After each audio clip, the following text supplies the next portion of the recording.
ty të begatofti madhi Zot dhe unë që flas, qa qëllimi ke njët?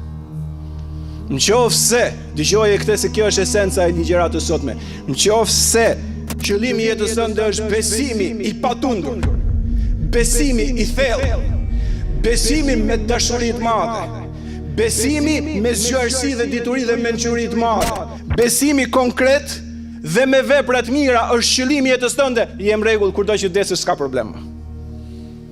Mos haro kur, nëse ke besimin nga Zoti dhe mundohesh maksimalisht të bësh vepra të mira, e ke kry funksionin, kur do të vjen gjeli vdekjes mirardhësh.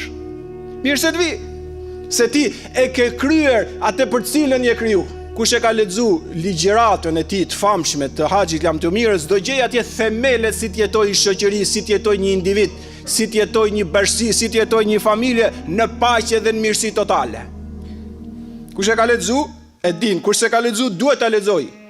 Fjalimi i famshëm i Haxhit Lam të Mirës Muhammed Mustafa alayhis salam, ku tregoi që njeriu zvritet por respektohet, ku tregoi që njeriu nuk nënvlerësohet por është krijesë madhështore e Zotit të gjithësisë, ku tregoi tha i keni amanet gratë për t'i mbajtur ato sa më mirë.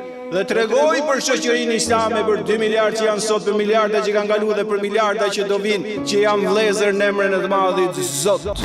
Dhe tregoi që pasuria fitohet ndershëm dhe nuk shtypet tjetri për shkak të pasurisë. Dhe tregoi nga perlat e Islamit, nga ato që ja kishte mësuar i Madhi Zot për 23 vjet.